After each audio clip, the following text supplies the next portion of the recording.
Hello again, 122. In this video, we will begin Chapter 28, the Western World since World War II, and we will begin explaining how the countries of Europe have evolved politically since the end of the war. And by 1970, Western Europe had not only recovered from the effects of World War II, but also experienced an economic resurgence that seemed nothing less than miraculous. Economic growth continued so long that the first post-war recession in 1973, that's with the oil shocks, it came as a shock, and it was short-lived, however, and economic growth resumed. And what we can really say about Western Europe is the triumph of democracy in the post-World War II era. And with the economic aid of the U.S. Marshall Plan, the countries of Western Europe recovered relatively rapidly from the devastation of World War II. Between the early 1950s and the late 1970s, industrial production surpassed all previous records, and Western Europe experienced virtually full employment. Now, what's going on in France? From de Gaulle to uncertainties, and the history for nearly a quarter century after the war was dominated by one man, Charles de Gaulle. Initially, he had withdrawn from politics, but in 1958, frightened by the bitter divisions caused by the Algerian crisis, and we're not doing Chapter 29, the crisis is similar to what France was doing in Southeast Asia, in Indochina, what is today Vietnam, Laos, and Cambodia. They're trying to maintain their colonial empire. And the leaders of the Fourth Republic offered to let de Gaulle take over the government and revise the constitution. And that Algerian crisis ended the Fourth Republic. And de Gaulle's constitution for the Fifth Republic greatly enhanced the office of the president, who now had the power to choose the prime minister, dissolve parliament, and supervise defense and foreign policy. As the new president, de Gaulle sought to return France to the status of a great power, and with that goal in mind, he invested heavily in the nuclear arms race, and France exploded its first nuclear bomb in 1960. Nevertheless, de Gaulle did not really achieve his ambitious goals. In truth, France was too small for such global ambition in the late 20th century. They're a nuclear power, but not a real global power on the scale that they were in the 19th century.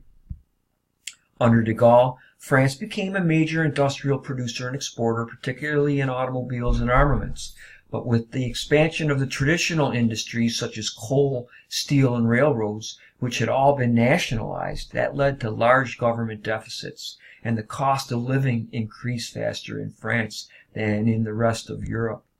And growing dissatisfaction led to a series of student protests in May of 1968, followed by a general strike by the labor unions. And although he restored order, de Gaulle resigned from office in April 1969, and he died the following year. And France's economy goes downhill in the 1970s, and that brings a shift to the left politically. And by 1981, the Socialists had become the dominant party in the National Assembly, and the Socialist leader, François Mitterrand, was elected president. Mitterrand passed a number of measures to aid workers, an increased minimum wage, an expanded social benefit package, a fifth week of paid vacation, and a 39-hour work week.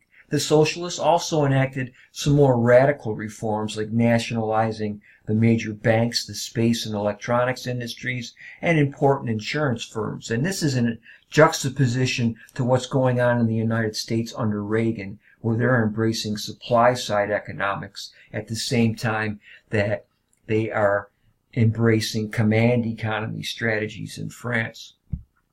The socialist policies largely failed, and within 3 years, the Mitterrand government returned some of the economy to private enterprise. But France's economic decline continued, and in 1993, a coalition of conservative parties won 80% of the seats. And the move to the right was strengthened when the conservative mayor of Paris, Jacques Chirac, was elected president in May 1995 and re-elected again in 2002. Resentment against foreign-born residents led to calls for restrictions on immigration, and Chirac himself pursued a plan of sending illegal immigrants back to their home countries. In the fall of 2005, however, anti-foreign sentiment provoked a backlash as young Muslims in the crowded suburbs of Paris rioted against dismal living conditions and the lack of employment opportunities. Tensions between the Muslim community and the remainder of the French population became a chronic source of unrest that Nicolas Sarkozy, elected president in 2007, promised to address. But without much success, and in 2009, unemployment among those under 25 was almost 22%. But in the predominantly Muslim suburbs, youth joblessness exceeded 50%. And in May 2012, Sarkozy lost his bid for a second term to the socialist candidate François Hollande, who promised to cancel tax cuts for the rich and raise the tax rate on those earning 1 million euros to 75%. So France has been going back and forth between socialist policies and private sector laissez-faire, hands-off government. And their economy is pretty much stagnant in this day and age. From West Germany to Germany. Konrad Adenauer, the leader of the Christian Democratic Union, served as chancellor from 1949 to 1963 and became the Federal Republic's founding hero. West Germany was the Federal Republic. East Germany is the German Democratic Republic. Interesting, considering it was a totalitarian state. And Adenauer's chancellorship is largely associated with the remarkable resurrection of the West German economy.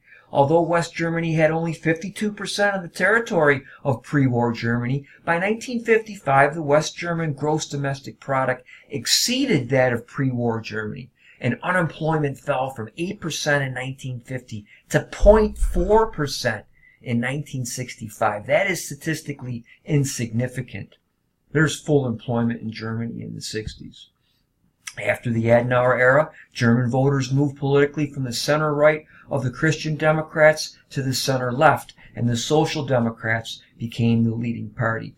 And the first Social Democratic chancellor was Willy Brandt, who negotiated a treaty with East Germany that led to greater cultural, personal, and economic contacts between West and East Germany.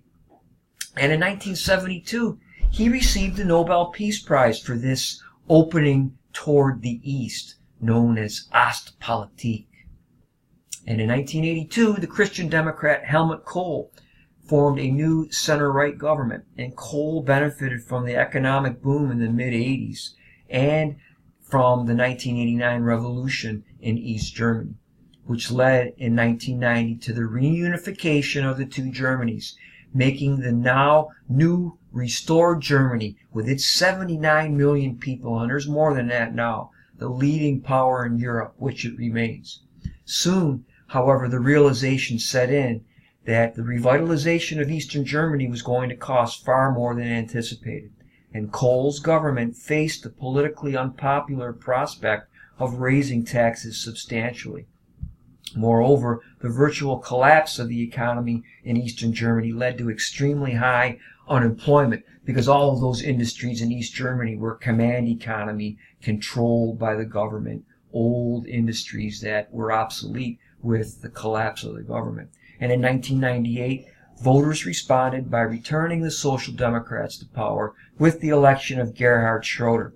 But Schroeder failed to cure Germany's economic woes, and as a result of the elections in 2005, Angela Merkel, the leader of the Christian Democrats, became Germany's first female chancellor, and Merkel pursued healthcare reform and new energy policies at home, while taking a leading role in the affairs of the European Union. And elected to a second term in 2009, she led the EU effort that resulted in the bailout of Greece's deteriorating economy and a restructuring of its debt in 2012. And Merkel was reelected again just recently. And as long as the leading power, Germany, continues to engage in these activities, the EU may be able to maintain, even though Great Britain is going to leave. And that's what we'll be talking about in the next video, the decline of Great Britain in the post-World War II era.